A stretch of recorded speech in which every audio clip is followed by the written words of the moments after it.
Well, gentlemen, let's get this started. And I open up the door. All right. As you open the door, you see, leaning back against a large piece of machinery, is an Imperial officer, flanked by 2 stormtroopers,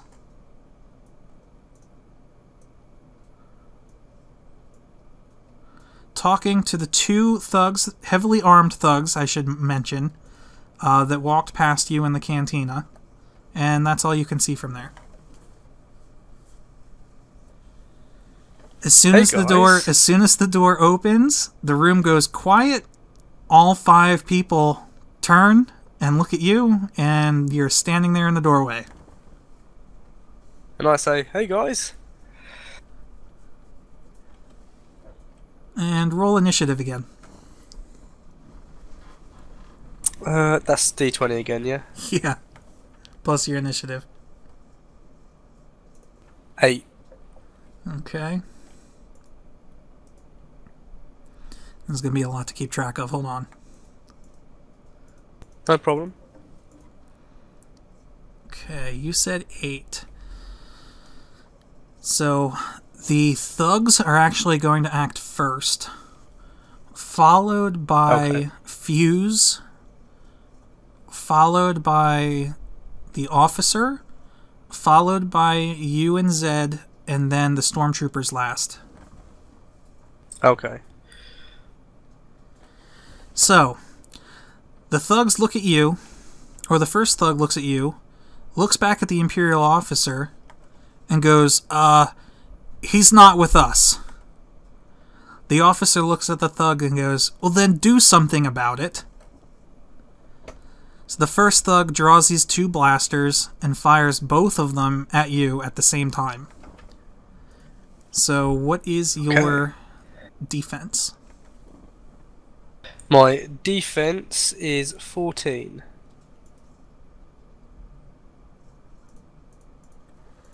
Okay. So he gets, since he's using 2 weapons, he actually gets a couple penalties to his attack rolls. Luckily for you, he only hit you with 1. Okay. So let's see how much damage you take. Alright, you took... Actually, do you have... No, we haven't gotten to wounds yet. We're still on vitality. So you take 3 damage. Which brings me down to 10. Okay. The other thug, the one who was trailing as you guys passed, you can tell looks a little bit more nervous, pulls out 1 blaster and fires at you. And he hits you. Wow, he hit you for 4. Ouch. I'm now on 6. 6 vitality, right? Yep. And how many wounds? Wounds, I have 17. Okay, good. Alright, so then Fuse gets to go. Fuse kind of, steps in front of you, sees that you just took some hits. So he enters the room in front of you and fires at the first thug with his heavy blaster.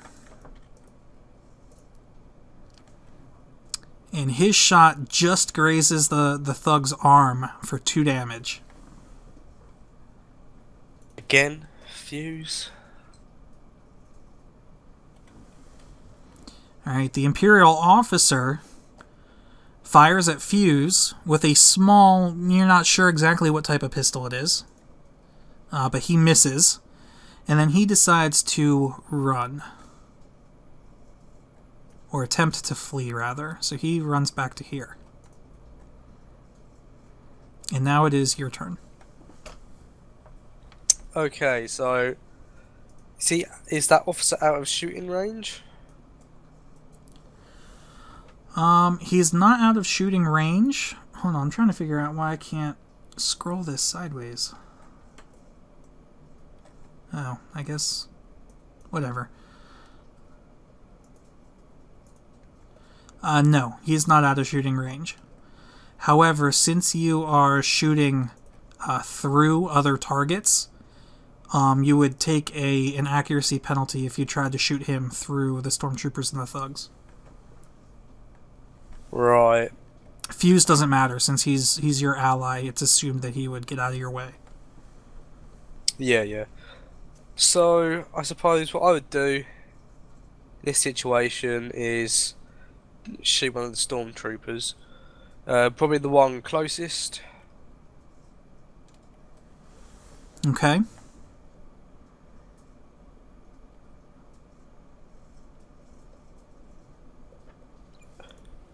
Nine. That is not a hit. Do you care to move? No. So I suppose can I do it again? Yes, you can. You can take a full round action. Well, I'll allow it this time, but next time what you want to do is you want to call that out first, that you want to take your multi-fire, since your blaster has right. that, because you have accuracy penalties on both rolls. Okay. But since this is basically the equivalent of a tutorial, go ahead, I'll let you do it again. Okay, wait, so both rolls of it, or just the one? Well, you already missed the one, so go ahead and roll another. Okay. 12. And that was with your +3 bonus? Yep. Yeah, unfortunately that one missed too, because the multi-fire penalty would have dropped it down even lower. Damn. But that's okay, because Zed looks more than up for it, despite his recent crash. And he charges in ahead of you and attempts to melee the stormtrooper. Now, even since he rushed in there, the stormtrooper gets an attack of opportunity on Zed. So we'll resolve that first. And the stormtrooper missed him.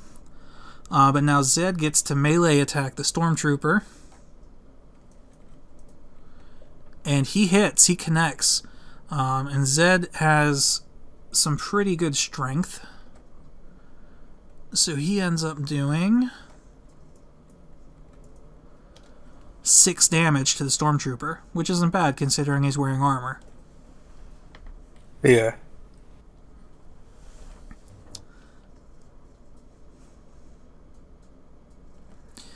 Alright, so now the stormtroopers get to go.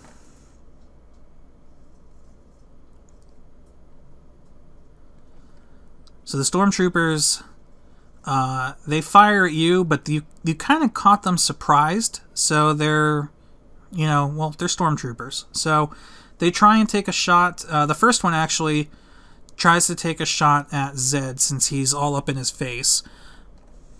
And he missed again. Wow. Typical stormtrooper. Yep. He then attempts to kind of fall back with the officer. However, he is now stepping out of combat with Zed. So that gives Zed an attack of opportunity. So Zed gets to make another attack on him. And Zed hits. That's a good hit, actually. And does another 5 damage. So that stormtrooper takes another good beating, but is still standing. So the stormtrooper gets to continue to make his escape with the officer. The other stormtrooper will also fire at Zed. And he actually hits, which this might be pretty damaging. Yeah, wow. Okay, he did 18 damage to Zed in one hit. Whoa. Yep, stormtroopers, they may not be able to aim, but their blasters pack a punch. So, luckily though, Zed's pretty, he's a brute, so he takes the 18 damage in stride and he's still going. But, he's definitely not as good as he was a minute ago. Alright, and that was one full round. Alright, so at this point, you don't You still have no sign of Garrett, so you're not sure where he is. The officer is basically attempting to disengage combat, and the thugs are preventing you from pursuing. Right. The officer and the stormtroopers clearly are much more interested in fleeing than attacking. The officer shouts to the thugs, "Just get the twi'lek girl and we'll talk payment later." Right.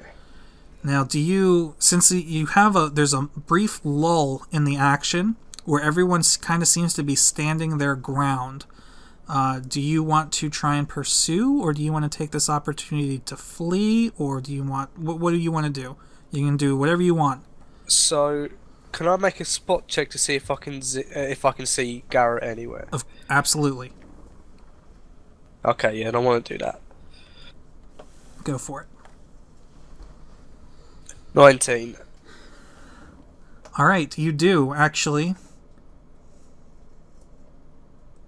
You see another stormtrooper standing close to the door that you assume Garrett had come through, standing over an unconscious Garrett. So I now look at this and I'm like, God, now we've got to go after him. So at this moment, to get through, we're going to have to end up killing these thugs, right? Pretty much. And is that stormtrooper next to him also going to be fleeing? Yes, he's also... yeah, actually, he did. He succeeded his escape roll, so he's actually up here now. Okay, so I say to Fuse and Zed, come on, let's get rid of these guys. So, I suppose it's their go next, right? Yep. So they actually... They form a barrier. And the nervous-looking thug kind of says under his breath to the other, "Man, I hope that little twi'lek is worth all this." And they are actually pulling full defense rounds, which means they're not attacking you. They are focusing solely on their self-defense. Okay, so it's Fuse's go next, yeah? Yep. Or the officers? No, Fuse was first. So Fuse actually takes his entire move action to climb on top of the crates to the side. So he kind of climbs up and takes a shot down on the one thug, and he gets... Oh, he misses horribly. Okay. So the officer continues to leave. As he runs out the door, the same door that the thugs had entered in before, he motions to the other stormtrooper. He's like, "Leave him, let's get out of here." And he is out the door and gone. Okay. So it's now mine or Zed's? Your turn first. Okay. So I'm going to turn to Zed and say, "No, let's just take these guys down." So, as I say that, I run and jump at the squeamish looking one. Alright, do you want to drop your blaster, or are you charging with I'm your dropping my blaster? blaster and just dropping it and running, trying to take him down. Okay. So you actually get a +2 bonus for what's called charging, since you have a straight line to your target, and he's within, your movement range. Yeah. So you actually end up right here. You do provoke an attack of opportunity for entering his threat zone, which is the area around him. So he does get a quick attack on you. Let me see what he does. What's your defense again? Defense is 14. No, he missed. So now you get to roll your attack. You're going to be using your melee attack bonus this time, since you're attacking with your fists. Right. But you do get a +2 on top of that for charging. So I get +6. Okay. 15. Alright, you hit. Alright, so actually an unarmed strike is only 1d3. So what you're going to do is you're going to roll a 1d6, since you don't have a d3 on there, and divide the result by 2, rounding up. Do I get any bonuses to this or not? No, you would if you had... I think there's like a martial arts feat, though I forget exactly what it does. You can also get what are considered unarmed weapons, just like in Galaxies, like metal, like knuckles or combat gloves and stuff. That would increase your unarmed damage, but no. Right now, that's all you get. Okay, so 1d6, then halve it. So I do damage of 2. Alright. The thug takes the hit and kind of cowers back away from you. You scared him with your charge. That was the plan. Then Zed does the same thing to the other one. So he charges up.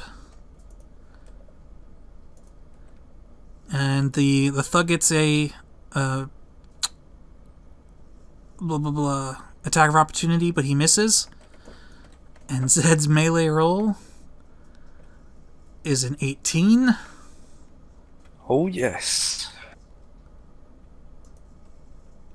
Oh, you know what? I'm sorry. We get to we add your strength to the unarmed hit. So +3. I forget, but let's assume you do. It's just the same result. So you hit the guy for 6 damage instead of 3. So he's still standing though, because he hadn't taken any hits. 5 damage. Oh, 5. Okay. But Zed, on the other hand, pulls a whopping 8 damage on this guy. Whoa. He's not so easily scared, but he's kind of looking around, weighing his options at the sight of the Imperials fleeing. He's not quite sure what he wants to do. The stormtroopers, they flee. They run as fast as they can, and they're out of there, following the officer, leaving Garrett unconscious on the floor.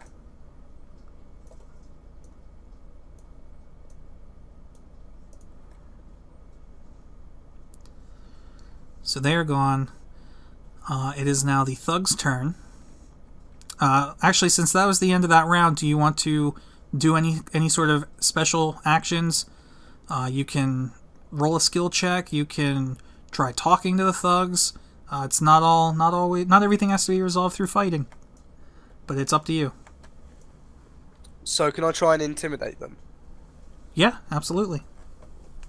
Yeah. Okay. So I'll try and intimidate them into basically like stop fighting. All right, go for it. Okay, so say what you're doing and rolling. Yep, perfect. Go ahead. So charisma +4, so that's 3. Add 4, so +7. I get a 15. All right, and what exactly are you saying in your intimidate? So I'm pretty much I turn around and say to him, "Look, there's 3 of us, 2 of you. We've just made the Imperials flee. What do you think we're going to do to you?" All right, and you said you rolled 15. Yeah. All right, the obviously more cowardly one, he backs away. He's like, "Please don't hurt me," and he takes a couple steps back. The other guy, he takes a step back. He's like, "Look, you're not getting in between me and possibly the biggest payout in history." He's like, "We got this job, or we heard about this job fair and square. We're taking it, so just back off." So because they've moved back, is this just a dialogue? So can we respond, or is it now? No, yeah, okay, technically we had a lull in the combat, so it could continue, but treat it as if you're out of combat. Okay. So I basically then say, "Look, why don't we work together on this?" Are you... Okay, so here's the question. Are you being serious in your proposal to work together, or are you really just trying to get information out of them? I'm gonna try and like roll a bluff. Okay, that's... Yeah, because you have bluff and you have diplomacy. So both of these skills could be used in this case depending on your true motive. So your motive is actually to bluff. Yes. So I would roll 1d20 plus 3 because of my charisma, correct? Correct. I get a 22. Oh, very nice. The cowardly one doesn't say anything. He's kind of looking around the room trying to find the quickest exit. He's not sure Garrett's actually knocked unconscious, so he doesn't want to try and run past the body. The brutish one, he takes your offer into consideration. He's like, maybe that's something we can do, but if we do this, we're splitting the payout 70-30. I then look at him and say, look, we're all businessmen here. Why don't we do it 60 for 40? You get the 60. We'll be reasonable. Your job. Do another bluff check. 21. The cowardly one goes, come on, boss, just take it. Let's get the hell out of here. It's a tough one. Looks at you. Looks over at Zed. Looks at Fuse, who's still up on the crate, aiming his gun at him. Says, alright, 60-40. But let us get out of here. So I then go, okay, we'll meet just outside the town, and I tell him, like, can I just tell him, like, a coordinate to go to? Yep, so your little cargo freighter or whatever that you guys have been flying around in recently is docked in a hangar just up the street. Okay, so I basically tell him, go, hide low, when you're ready, come seek us out at that place. We can talk more business. Alright. He agrees. You let him go? Yep, let him go. Alright, so they leave.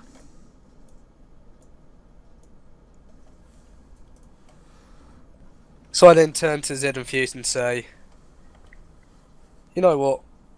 They're going to end up double-crossing us. Let's make preparations and get Garrett out of here. Alright, so they group up with you. I'm guessing you guys go over to check on Garrett. Indeed.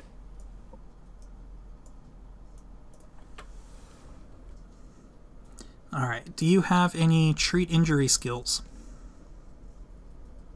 I do. I have rank 3. Alright, you can make a treat injury check on him to check his status and potentially revive him with a med kit. Okay, so 1d20 plus 3, so plus 4. 6. Yeah, no, you can just tell he's pretty much unconscious. Okay, I look at Zed and say, God damn it. Pick him up and take him to the ship. Zed nods at you, grabs Garrett, throws him over his shoulder, and I guess, is that it? You're just heading back to the ship now? Well, I'm telling them to go back. I'm just going to have a look around. Alright, so they exit out through the way that you guys came in, not through the cantina, because they don't want to draw any attention after clearly some stormtroopers just ran through here. Yep. Okay, so the first thing I do is pick my blaster back up. Okay, good choice. Not that I was going to hit you over the head with that a little bit later anyway. And then I kind of do a spot check to see if there's like any like piece of evidence of what the hell was going on. So this would actually be a search check. Okay. It's a difference between spot and search. Spot, I guess, is if you're looking to see like movement or anything like that, whereas search is you're examining an area for more detail. Okay, so my search is gonna be 12. And what were you searching for specifically? Just like anything out of the ordinary, like maybe there was like a note or something, just something to kind of give me an idea of what the hell is actually going on in here. No, you you don't see anything pertaining to the meeting. You do find. Would you roll a 12? Yep. All right. While searching for clues, as to what the stormtroopers were meeting with the thugs for, you do find a credit chip on the floor for 50 credits. Oh, nice. So I'm now on 1,000. Yeah, 1,000 credits. But other than that, everything back here just seems to be junk or storage for the cantina. Okay, so at this point I'm like, oh, this has been a bad day. I might as well take that guy because I assume because those two thugs pretty much left in a hurry, that the other thug left his weapon that he dropped earlier, right? You have to check. And is that another search roll? You talking about the one that you had Zed throw out in the sand? Yeah. Alright, so if you head back down there, go ahead, I'll let you move your piece back down into that room. Alright, first thing you notice is that thug is still laying there unconscious in the sand. All you find on the floor is a stun baton. Alright, I'll pick it up regardless.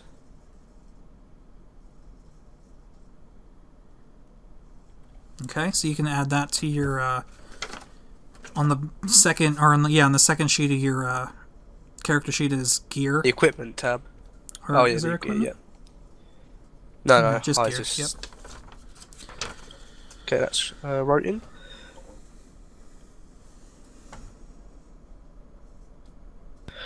Okay, I then basically walk by the entrance and Right, shoot the stop guy. right there.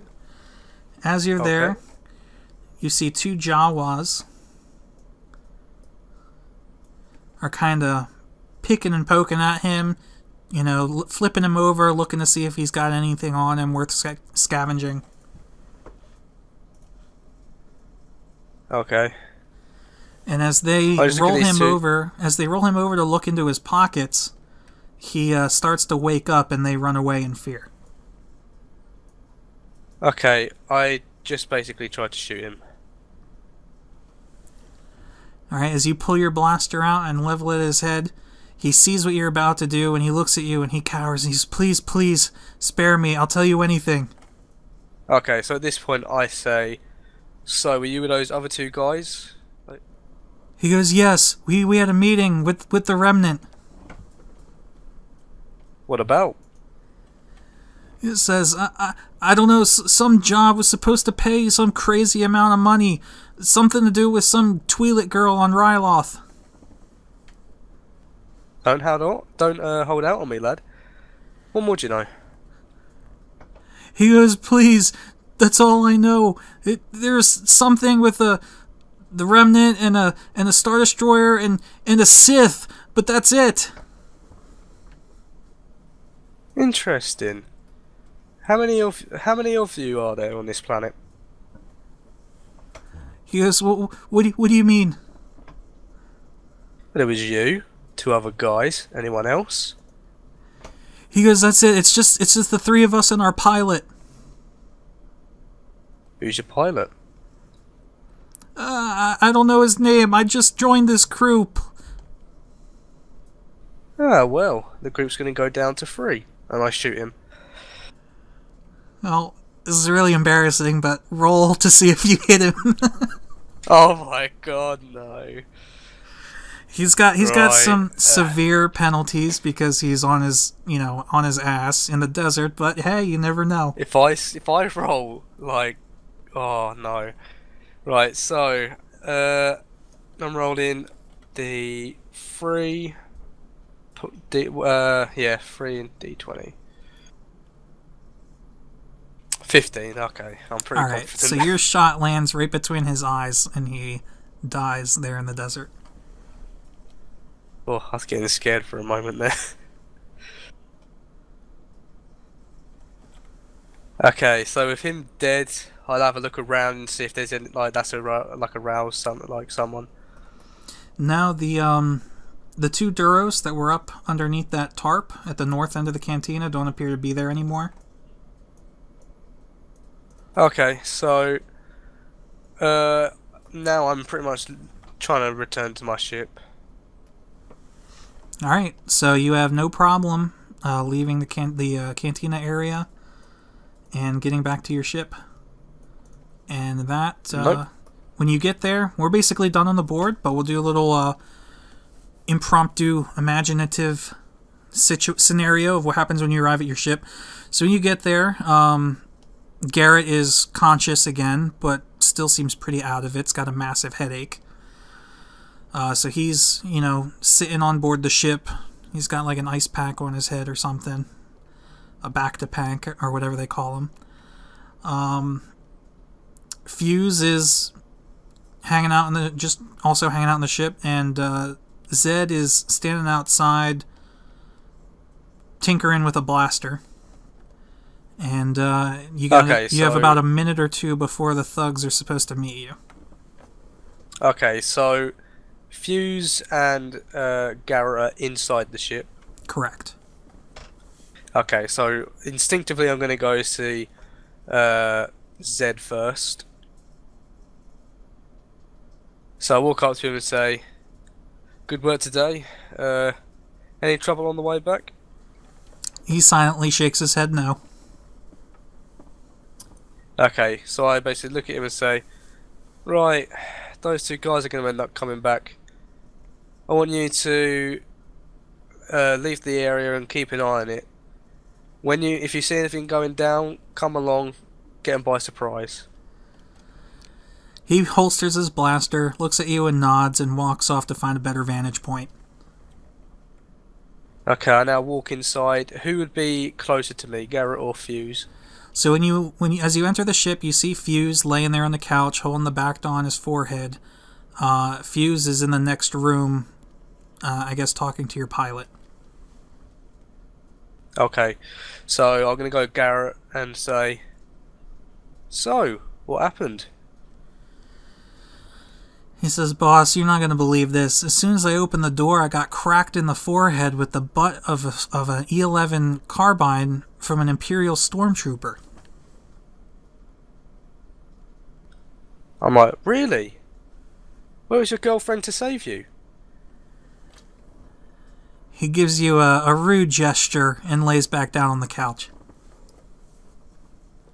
Alright, so I then walk through and go to talk to Fuse and my pilot. He says, as you enter, Fuse looks at you and says, "Hey, there you are. I got some bad news." And the pilot looks at you and looks really scared that you might hurt him. He says, "While you guys were gone, I fell asleep up here in the cockpit, and when I woke up, some blasted scavengers had actually stolen some parts from the ship, and we're not actually able to take off." I look, laugh, walk over and grab the pilot out of the seat and push him up against the wall. He's like, "Please, I'm sorry. We've been through this before. I know what I'm doing. Don't hurt me." "You know what you're doing? Well, can you get the ship to launch right now?" He goes, "No, but it should only take me a few weeks to get the parts I need to fix it." Weeks, eh? Are you aware that the Empire's here doing dealing? Do you know how I feel about the Empire? He goes, "I know how you felt," and right as he's saying that, you hear boots coming up the entrance ramp onto the ship. I cursed myself, throw him on the floor and say, "You've got 1 week to get this ship up and going, or you're living on this place." And I walk out and signal Fuse to come with me. Alright, Fuse follows you out into the main galley of the ship, and the two thugs that you had dealt with earlier come up, just the two of them. One of them still looks pretty afraid, is kind of standing behind his boss. And as his boss greets you, he looks around the ship and says, "So, this is the hunk of junk you're living in?" Hunk of junk? This is my prideful ship. And you're a guest on here. He chuckles and he goes, "Huh, this is your pride, huh? I bet you this thing won't even take off. You should see the ship we have in the hangar and down the hall." You know what? Maybe you're right. Let's go have a look at your ship. Obviously, mine's not up to the standard of you. Come on. My pilot's annoyed me anyway. Let's get out of here. He says, "Whoa, whoa, whoa. We came here to discuss a meeting where we'll stay here." You just insulted me on my own ship. And you don't expect me to look at your ship so I can at least insult you back? Roll and intimidate. You've been doing a lot of intimidating today. Well, that's my kind of guy. So, 3 plus 4.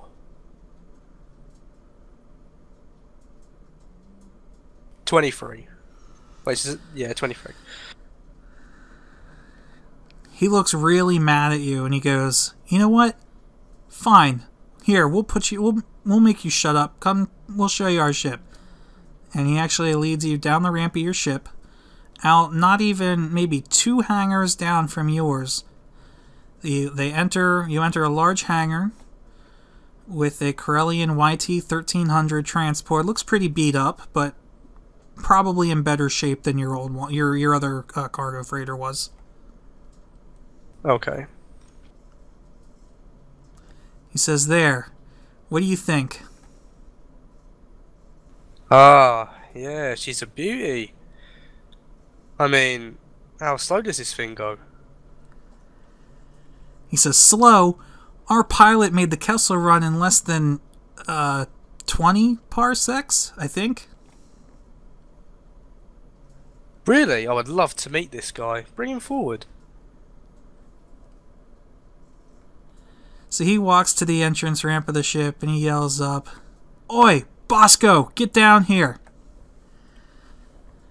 This squirrely looking human, below average height, frazzled hair, doesn't look very well hygiened, comes down out of the cockpit, very squirrely, very twitchy, not sure who he's dealing with or who he's working for, comes down and, very nervously looks at you and is not sure what to make out of you, and he doesn't even say anything. He just stands there. The thug looks at you and goes, "This is Bosco. He's the best pilot I've had work for me in years." Is that so? Bosco doesn't even seem to know what's going on. He's looking at the sky. He's examining your blaster holstered. He's not even paying attention to the conversation. Okay, so at this point, I have a look around. Just want to gather what kind of environment I'm in. If there's anything I can do. All right, so you're in a hangar similar to the one the Millennium Falcon was in Episode 4. It's like an open sky, open roof hangar. There's probably just imagine the starport in Galaxies. So you have 2 entrances, one on either side of the open area in the middle. Except instead of the hallways leading back into a large room with a ticket terminal, it's kind of it leads back into an airport terminal that's connected to other hangars. Okay. So, I go to Bosco. How old are you, son? He looks at you as if he doesn't understand basic. The thug looks at him and says, "He's old enough." Can't the pilot speak for himself? Again, Bosco looks at you. You can tell that he's processing your words, but he doesn't respond. And the thug looks at you and says, "Look, we're not here to talk about my pilot. We're here to talk about this job. Do you want in or not?" Give me the details. Roll a gather information check. Right, gather information. So that's charisma. So 3. 9. Alright. I mean, nine's not a great roll, but you've scared this guy enough, and really, he's at this point, he's basically trying to impress you, is what you've gathered. So he tells you, he goes, look, I don't know all the details myself, but here's what I know. For some reason, the Remnant are offering up major credits for any Force sensitive they can get their hands on. And rumor has it that there's some twi'lek girl on Ryloth right now that's showing some real signs of potential. And they're offering over 20 million credits for the safe delivery of this twi'lek child. He says, we figure we can get there. We already got the coordinates of the city that she's living in programmed into our flight computer, so we'll be able to be there within the next couple of days. He says, we're going to swoop in, grab her, and then we have a meeting point set to meet up with the Imperials to exchange her for the money. So what planet is it? He says, what are you, daft? I said she's on Ryloth. Where else do you go to find a twi'lek? Look, you better watch your tone with me. He just scoffs at you. So this is where I kind of look at him, then to his friend and the pilot. I'm like, now see, this is where we have a problem. My ship isn't working. Yours is working fine. I think I like this ship. I think I might take it. What do you think, Fuse? Hold on 1 second. That's not what he says. That's what I'm saying. Alright, so now, here we are. We actually have a map of where you guys are standing now, just outside of this YT-1300. You got you standing next to Fuse, you got the two thugs, and Bosco. So yeah, I pretty much said, like, so what do you think about that, Fuse? Alright. Fuse reaches down, grabs his blaster, and fires at the closest thug. So this is what we call a surprise round. Since the thugs weren't ready, you and Fuse get to attack first without them doing anything, and then we roll initiative. Okay.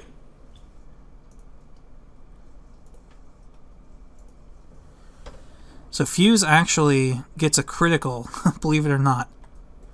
So let's see how much damage he does. Pulls it out now.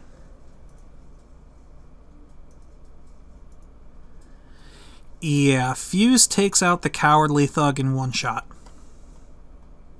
That's my boy.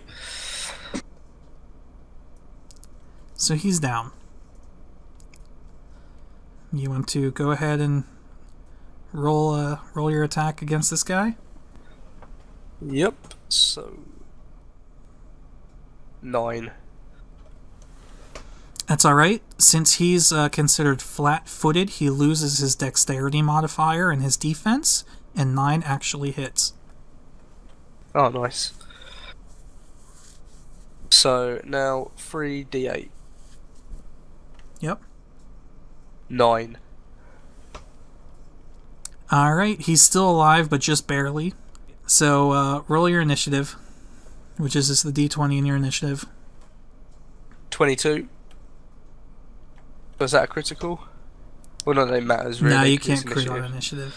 But actually, you tied him. Right. So I'm not sure how you resolve ties with initiative. I think it might be who has the higher dex skill. So what's your dex? 14. Actually, alright, so he beats you in dex. So he's going to go first. Okay. And then Fuse is last. So alright, so he's like, you've got to be kidding me, and he tries to pull out his blaster, which has been holstered. So as he pulls that out, he takes a shot at you, and misses in the confusion. So you get to counter. Nice. Oh, he also tries to run back on board the ship through Bosco. But as he exits your threat range, you get an attack of opportunity. So go ahead and roll. Okay. 13. Alright, you hit. 17. He collapses at the base of the entrance ramp onto the ship. And Bosco is actually knocked into the sand on the floor as his body collapses. Okay. Bosco So at this point, Bosco looks at you almost horrified. And yet, you can almost tell that he's somewhat relieved. okay, so now bring up the comm link and try and see if Zed's nearby. So when you hail Zed over the comm link, you don't get a response back, but you hear breathing and you can tell that he's watching over you. Okay. So I say to Fuse, right, go in, check there's no one else aboard. From what I can gather, it was just those guys plus the guy back at the cantina. I'll talk to this kid. Alright, so Fuse disappears up the ramp.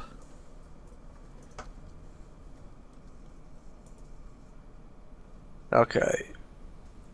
So I now look at this kid and say, do you not speak basic? He looks at you and he goes, yeah. How come you didn't speak up before? He looks at you, he looks at the dead body, he points at the dead body, he goes, pain, hurt, hard, ouch. Well, how the hell did you come under the services of these fine gentlemen? He puts his hand in the shape of a blaster, puts it up to his head.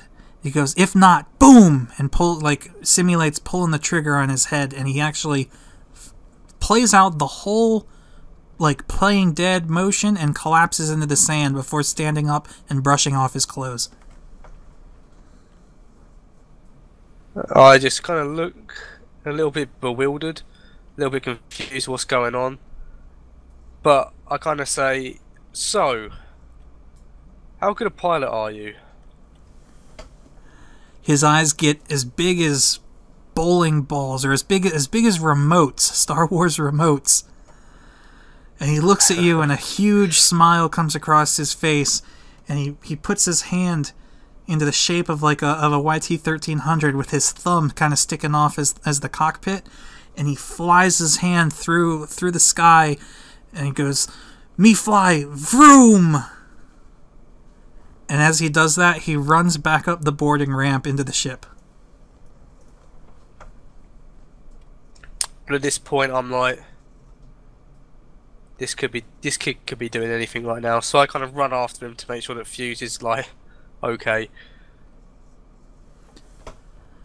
Alright, so as you get to the top of the ramp, you hear footsteps running down the hallway towards the cockpit, and Fuse comes over to you. He's like, I checked the whole ship, boss. There's no one else here. Good. Out of curiosity, did you find anything about this kid? He goes, no, nothing. He says there's you can tell in the crew quarters that there's been about 4 people sleeping here. Or, I'm sorry, 3 people. There's been three beds are made up, and there's a bedroll laying on the floor. He says it looks about his size. Well, that pilot we got now ain't cutting it.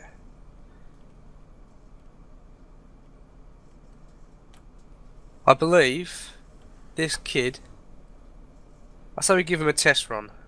What's your thoughts? He says, I don't know, boss. That kid looks a little squirrely to me, but these thugs seem to have been doing alright with him. He goes, it's up to you. We could either leave him here, or we can see if Garrett might be able to handle this once he's feeling a little bit better. He says, or we can see how it goes. I say we take this kid and this ship, but don't let that kid out of your sight ever. I don't trust him, but like you said, these thugs don't seem to be keeping people for no reason. He must be one hell of a pilot. He says, if you say so. And he follows the kid down the cockpit corridor into the cockpit. Okay, so I come down and hail Zed and say, You don't "Thanks even for the have help." to. As you get down to the bottom of the ramp, Zed is standing there at the entrance of the hangar with Garrett. Garrett's arm is over Zed's shoulders, keeping him, standing. And he just nods at you. So I say, "Where's the pilot?" Zed looks at you and shakes his head, and Garrett says, "You don't want to know." Just how I like it. Get aboard. Alright, and we're gonna wrap this up here. Okay. And this went pretty long, but I think this whole like last session was all impromptu, and I think it played out alright. Yeah, I think so. So alright, so I'm assuming you guys, you're punching in, you're letting Bosco take the helm and punching in the coordinates for Ryloth then? Indeed, but with... So now that Garrett's back aboard, I'm going to kind of put him under Garrett's care. Alright. So yeah, Garrett's sitting Because with Garrett's him. probably the most tech savvy. So far, doesn't seem to have any gripes over the way he took off and, left Tatooine atmosphere. So far so good. Okay. So, I assume we're now on our way to Ryloth. Yep, and that is going to be the end of your prologue. For Nice. anything else, you're going to have to wait until the group is ready. Great. So, alright guys, I know this whole series is going to consist of pretty long videos. I did break this up into 2 parts just to make it a little bit easier to watch, to give you a breaking point or an intermission, I guess. But, yeah, we're going to try to do at least one of these videos a month. So it's not going to be a weekly thing like the rest of my series. But once this gets kicked off, we have one more prologue session to do with one other player. And then after that, all 3 players are going to come together to see if they can survive what I have planned for them. But I hope you guys had fun. Reese, did you enjoy it? Yep, I thoroughly enjoyed myself. Thank you very much. Alright, well this is Mobius1 and Reese signing out. I'll see you guys next time.